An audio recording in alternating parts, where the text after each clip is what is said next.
dia 27 de abril de 2012, a nossa família recebeu a notícia, eu diria, pior da nossa vida. Porque é interessante como Deus ama tanto a gente que Ele vai nos preparando para o momento. Ele sabia que isso ia acontecer, Ele sabe de todas as coisas, que seria o falecimento do meu esposo, vítima de latrocínio.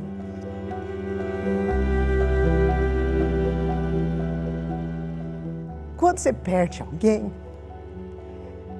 a dor é muito grande. Tanto que a maneira como eu recebi a notícia foi a pior possível. Porque quando ele não chegava para o pôr do sol, eu liguei no telefone dele, para saber o que estava acontecendo. E o policial que atendeu disse que ele tinha sido assaltado e tinha falecido. Foi assim que eu soube da notícia. Naquele dia eu não iria almoçar em casa. E eu iria assistir uma defesa de uma colega, porque a próxima seria minha. Só que quando deu mais ou menos 12h30, foi me dando uma saudade tão grande do meu esposo, e eu disse não, eu não vou para assistir essa defesa, eu vou para casa. Eu não tinha noção do porquê que eu estava decidindo ir para casa, mas era a última vez que eu iria encontrar o meu esposo naquela sexta-feira.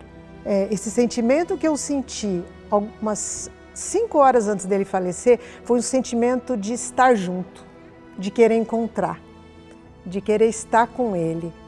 E isso normalmente não acontece, porque fazia horas que eu tinha me despedido dele de manhã cedo para trabalhar, Percebe quanto detalhes de uma última despedida aconteceu nessa sexta-feira.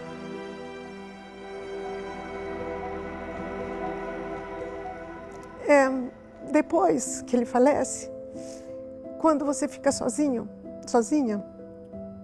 pelo menos foi assim, acontecia alguma coisa, eu dizia assim, eu vou contar para o Elcio, mas ele não estava ali. Você não digere isso logo, assim, rápido.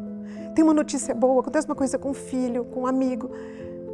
Aí ele não está mais. Você sonhar com a pessoa também, parece ser um sonho tão real.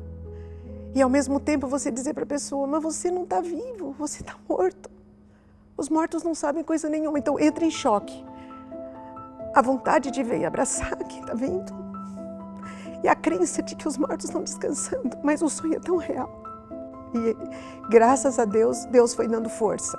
Deus me deu força na hora do enterro, na cerimônia.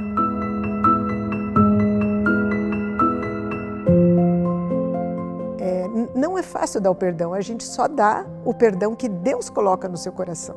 E eu confirmei que eu tinha perdoado, porque não foi um que matou, mas tinham mais 3 envolvidos. 2 anos depois, quando teve o julgamento, e eu os vi, eles ficaram na fileira da frente, na audiência, meio metro de distância. Eles entraram com as mãos algemadas, a cabeça baixa.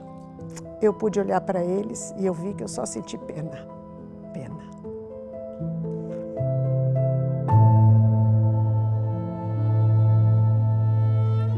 Meu esposo era muito brincalhão e ele estava num ambiente que os donos do comércio eram adventistas.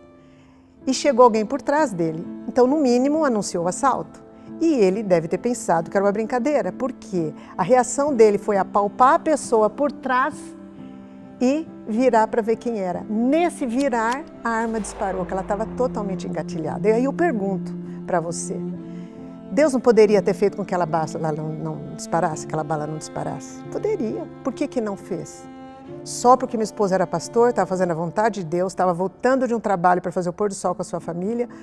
Por que Deus não fez? Então, a reação que você tem diante de uma tragédia deriva muito da comunhão que você tem com Deus, o relacionamento que você tem com Ele. Porque se você realmente conhece a Deus, não pode ser só o Deus dos milagres, o Deus que responde a sua oração do jeito que você quer.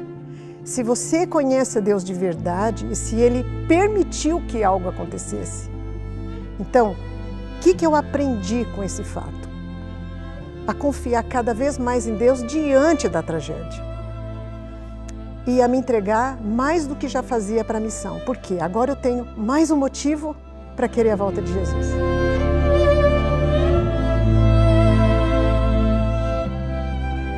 A outra cena que eu quero viver é eu, com os meus 3 filhos, encontrando com Elcio.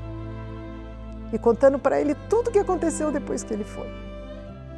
Tudo que ele não viveu com a gente. Essa vai ser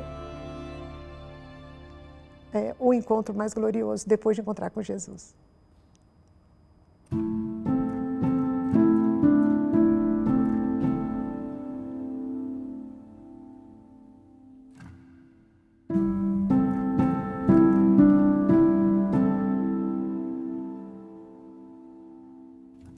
Como seria a minha história sem Jesus?